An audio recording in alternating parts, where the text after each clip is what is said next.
Bonjour, Dr. Joyce Roumenou, médecin cardiologue. Aujourd'hui, nous allons aborder une question qui va intéresser plus d'une personne certainement. Nous allons parler de la dysfonction érectile dans l'hypertension artérielle. Est-ce qu'il y a un lien entre la dysfonction érectile et l'hypertension artérielle ou avec les médicaments que nous mettons pour traiter l'hypertension artérielle? Il est important d'en parler parce qu'il n'est pas rare d'entendre les patients que nous allons mettre sous traitement, notamment les hommes, de nous poser la question de savoir si ce traitement ne va pas affecter leur vie sexuelle, d'autant plus que pour la majorité, pour eux, cette vie-là représente vraiment leur masculinité. Donc, avant d'entrer dans le vif du sujet, nous allons essayer de comprendre ces deux termes. Qu'est-ce que c'est que l'hypertension artérielle? Il s'agit d'une élévation permanente de la pression artérielle au-dessus de 140 mm de mercure. Pour le premier chiffre que nous appelons la systolique, au-dessus de 90 mm de mercure pour le second chiffre que nous appelons la diastolique. Aujourd'hui, le sujet principal n'étant pas l'hypertension artérielle, nous n'allons pas entrer dans les détails du diagnostic de cette affection-là. Donc, la dysfonction érectile, quant à elle, il s'agit d'une incapacité permanente ou répétée d'avoir une érection suffisante pour une relation sexuelle satisfaisante. Comment est-ce que nous allons reconnaître en tant qu'homme qu'il y a une dysfonction érectile? Il y aura une échelle de cotation que les spécialistes, notamment les urologues, vont utiliser, qui permettra de définir différents stades pour l'érection. Et il y a 4 stades que nous distinguons.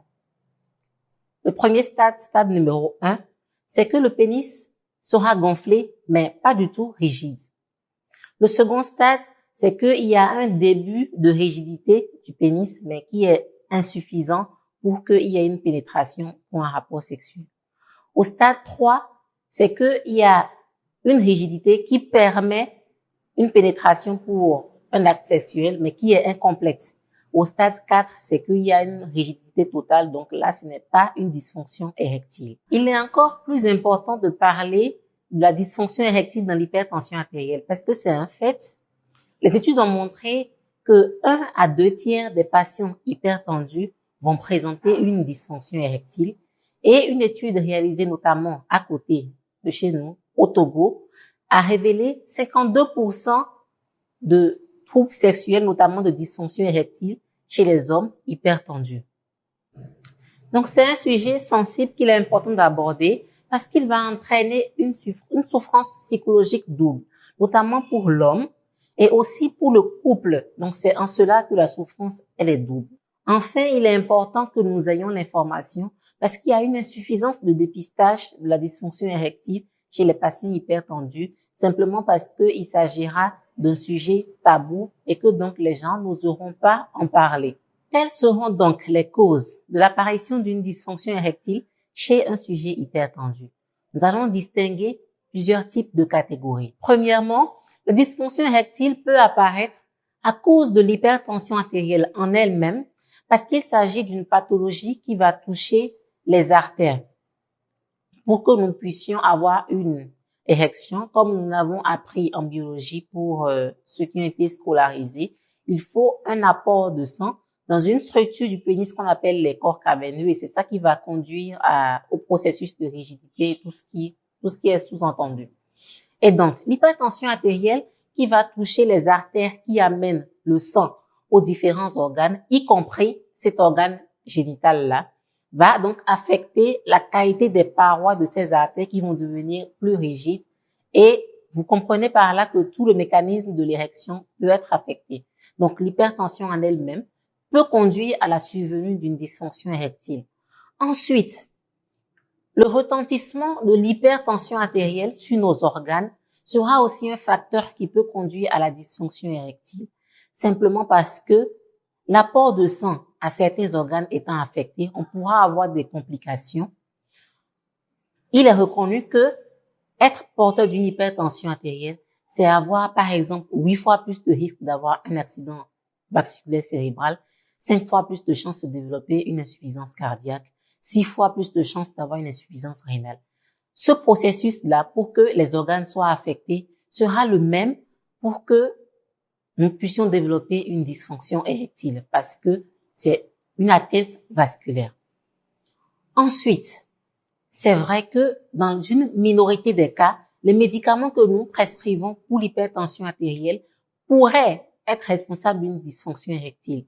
Nous disons pourrait, on l'emploie à l'inconditionnel parce que aujourd'hui, la majorité des médicaments que nous prescrivons, donc la nouvelle génération de médicaments anti-hypertenseurs, pour la plupart ne vont pas causer de dysfonction érectile.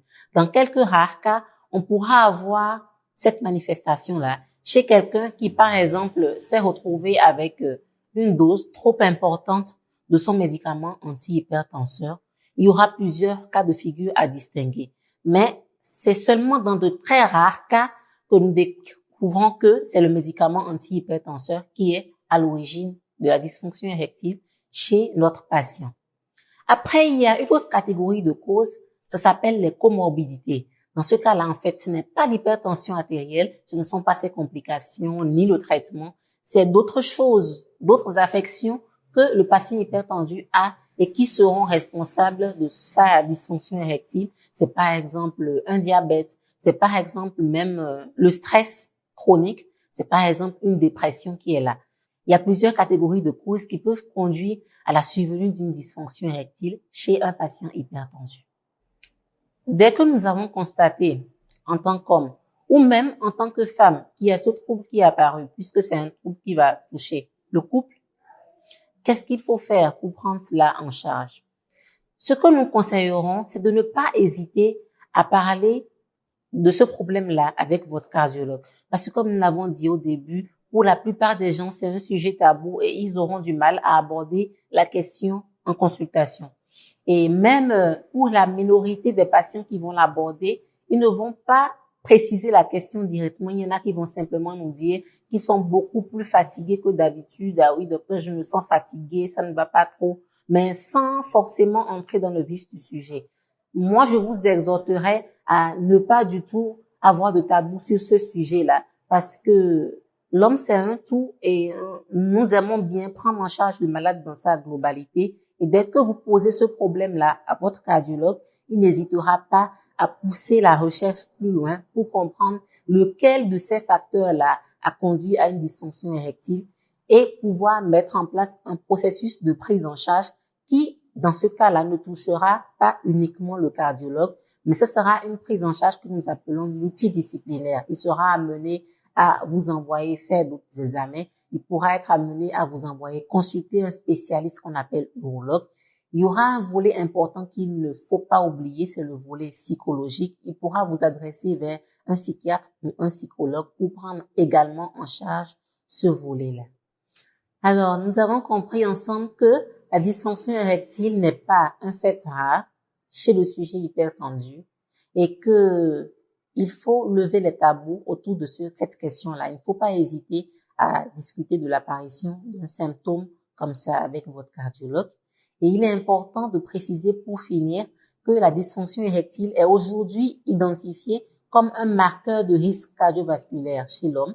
Par exemple, chez la plupart des gens qui ont un risque cardiovasculaire élevé, la dysfonction érectile pourra constituer le premier signe qui précède l'apparition d'un infarctus du myocarde, que nous appelons crise cardiaque, ou l'apparition même d'un accident vasculaire cérébral, communément appelé AVC. Donc, devant un tel signe, n'hésitez pas à en parler avec votre cardiologue